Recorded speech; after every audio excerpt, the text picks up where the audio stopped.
Duly Noted, a health and care podcast, is the official podcast series of Duly Health and Care. Each podcast features physicians or team members discussing groundbreaking topics and innovations that help listeners reimagine and better understand an extraordinary health and care experience. Some foods can trigger strong reactions like allergies and inflammation, while other foods contain powerful medicinal and protective qualities.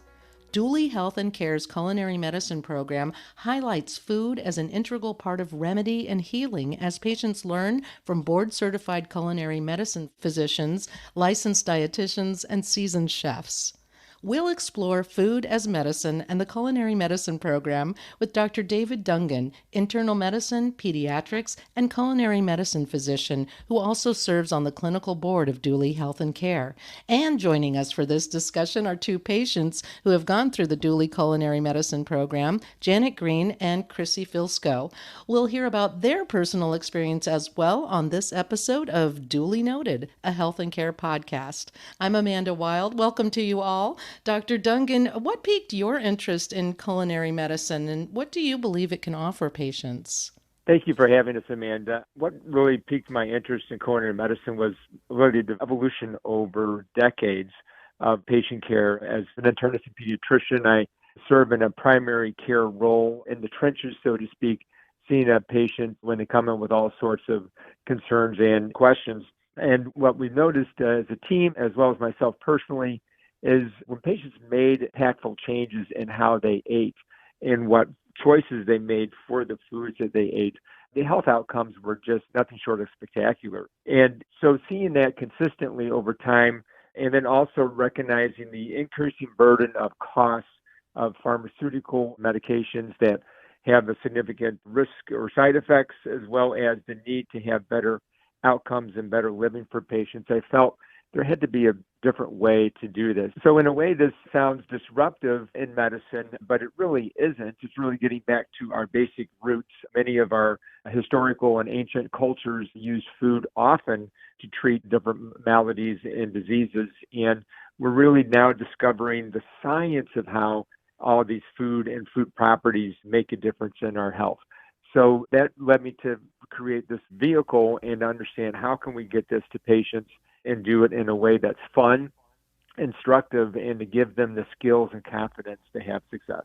Well, considering the diverse backgrounds and preferences of program participants, how does the curriculum of the program cater to individual needs and preferences? Because you do ensure a personalized approach and you want it to be sustainable. I think in today's high diversity, multicultural environment that everybody lives in, you need to have the differences and appreciations for preferences, historical preferences, cuisines, ethnicity. And I think our program helps address that as we take the basic concept of what's called the Mediterranean diet. The Mediterranean diet is not just Italian food and Greek food. Lots of people mistakenly think that's the case. This came about from initially of people living in the Mediterranean region to understand what things for those patients and those persons led them to better health in that area. And then that's what formed the core principle of the Mediterranean diet. But you can apply the concept to any cuisine. All of our basic cuisines across the world are focused on plants in terms of fruits and vegetables, nuts, seeds, legumes, seafood, and whole grains. And that's the really crux of this. And so it can be applied to any regional and national or ethnic cuisine to meet the patient's personal preferences and needs and family choices. So I just asked about how you individualize the program, but I'm also wondering if community among the participants is an element of the program as well. I think it's been really fun to see that develop. I think Chrissy and Janet can speak to this when they talk a little bit later as well, but I think it's been really fun to see patients support each other, to see them share ideas, to share things that maybe they've tried that worked for them and didn't work for something else. And even through the course of the class, that they're free to ask questions. We go around also during the food preparation to help them not only instruct on how to do the food preparation, but also to talk about how the different things they might be making may be helping for their particular health need in terms of that. So it's been really gratifying and enjoyable, especially from going from class 1 and then to the final class of class 6 to see how everybody really begins to band together and to really support each other on everybody's journeys. And most of us are pretty sad when that sixth class is finished. And so the nice thing is that the program is structured to still have those ways for the patients to get back together as we continue some group nutrition classes at 1, 3, 6, and 9 months after the cooking hands-on portion is completed. You mentioned how transformational this approach can be. Does a success story come to mind that you can share? There have been many through the course of our patient activity over the last year, but a couple that really stand out are some of my patients with diabetes that have had dramatic improvement of their what's called their A1C, which is a measurement of their blood sugar average over 3 months. And it's roughly a 3-month course, and have patients relate about how they've had significant improvement of those, or just how their weight is all of a sudden starting to improve or drop, or the cholesterol numbers came down, or their physician was all excited about how things had changed and improved. And we don't do anything else for the patient other than just teaching them the process of how to eat healthy and cook healthy.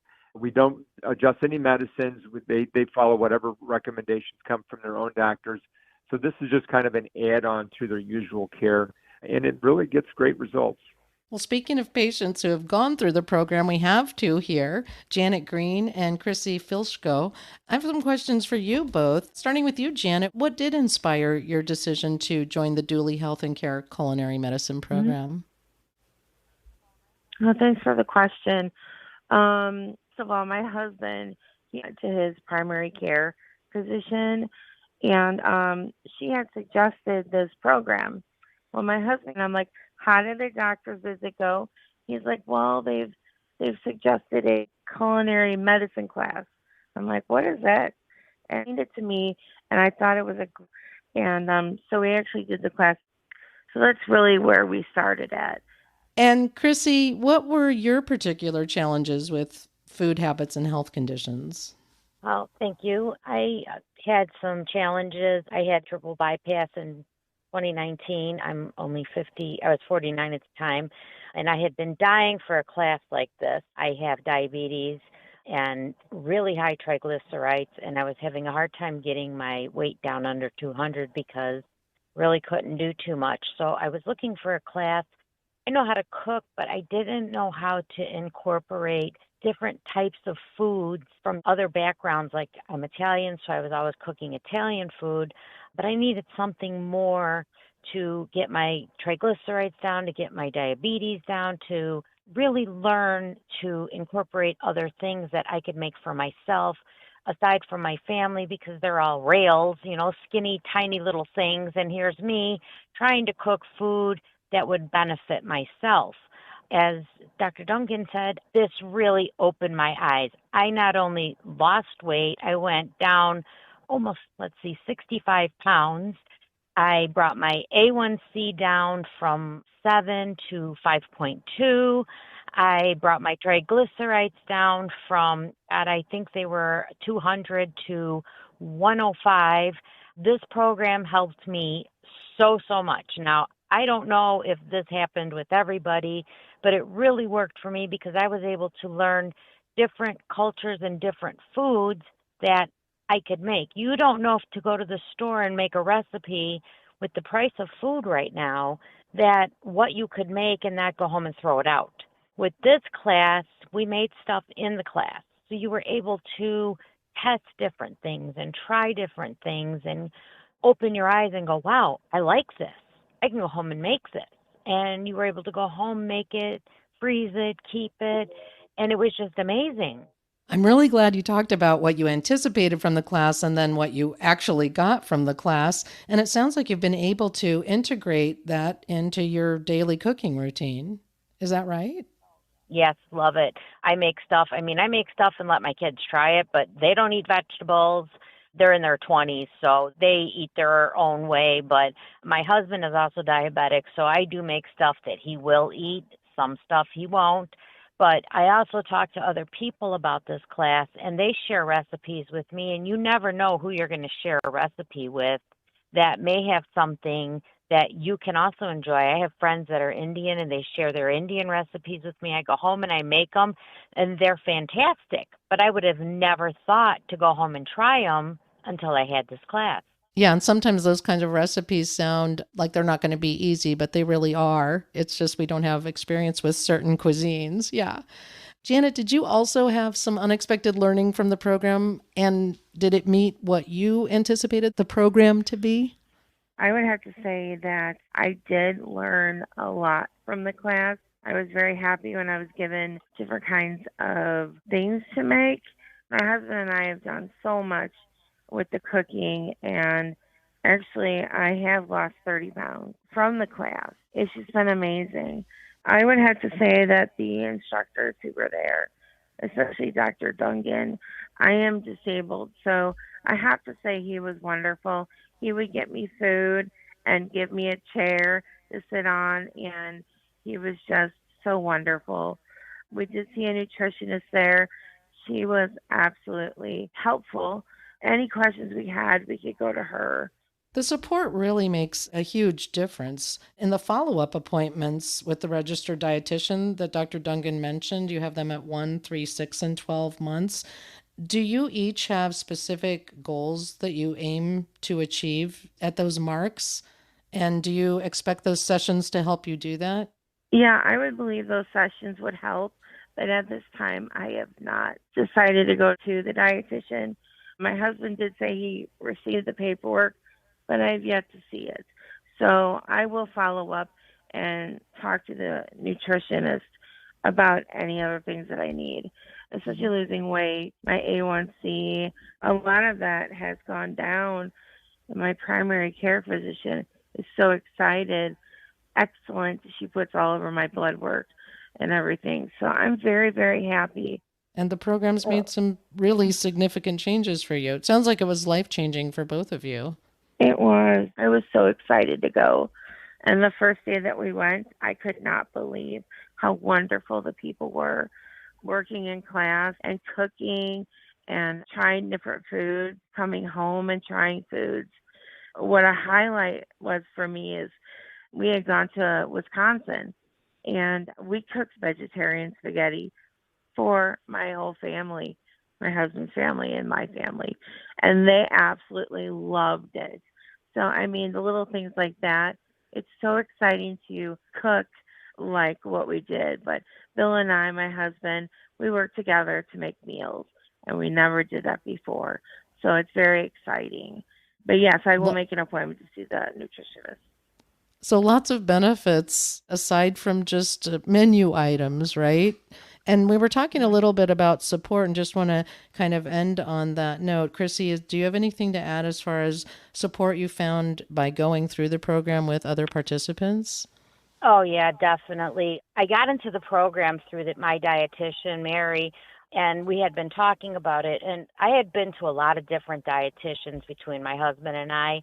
And Mary was really great because before the program had been announced to me, she had worked with me and worked with foods that I liked. So it was really nice because she built my menu around it. Then when I went to the classes were really geared towards making sure, like I was allergic to mushrooms, so they made sure that they made a meal that didn't include mushrooms. And I know another girl didn't like something else or was allergic to something else.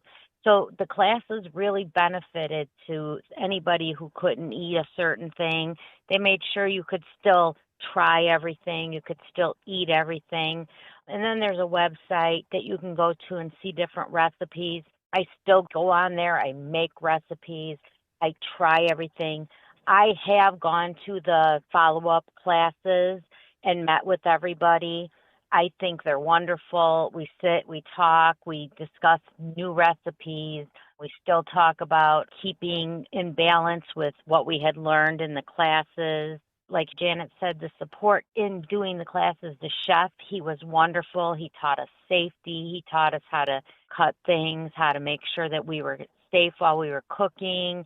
And I think all of those things are very valuable tools for everybody to know. I know how to cook. I do things like that, but I know a lot of people that were in the class with me did not know how to cook. And by the end of the classes, I know a lot of them had a lot of confidence that they felt that they could take on cooking a meal and feeling better about doing it. And I thought that was a great confidence builder.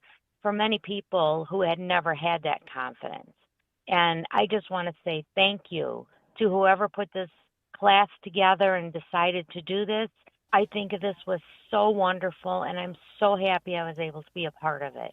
Dr. Dungan, it must be so affirming to hear this feedback from patients. It's been wonderful. And Janet and Chrissy's experiences and stories are not unique. I think we've had multiple couples, we've had multiple patients throughout the course of the programs that have really had outcomes and experiences very similar to that. And it's really so fun to see people, how they gain confidence and tasting. And then what I love is then they share it. They share it with those who love. I mean, food goes back to our basic community, right? Being around the table together with your family, your friends, those that you care about, and then sharing that love through health and through healthy eating is the ultimate gift to each other. And so I think also during this time of year where we think about giving and love and supporting each other through the holidays, what a better time to focus on those aspects of the program. I mean, the data is great. The clinical things are great. That's for the geeky doctors like me. But I think the humanistic approaches that we provide as well. The old phrase that you can't just tell a man to go fish, you have to teach him how to fish.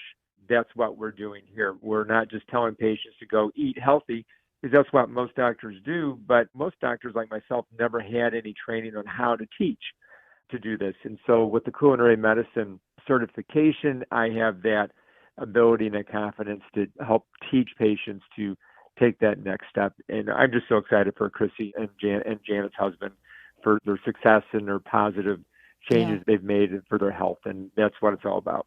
Well, Dr. Dungan, thank you. Thank you, Janet. Thank you, Chrissy, all of you for being here today and for this enlightening look at food as medicine to support lasting changes in eating habits and to support long-term health. Absolutely. Thank you for having. Thank you, Amanda. Thanks, Chrissy. Thanks, Janet. For more information, visit dooleyhealthandcare.com. And if you found this podcast helpful, please share it on your social channels and check out our full podcast library for additional topics of interest. This is Duly Noted, a health and care podcast from Dooley Health and Care.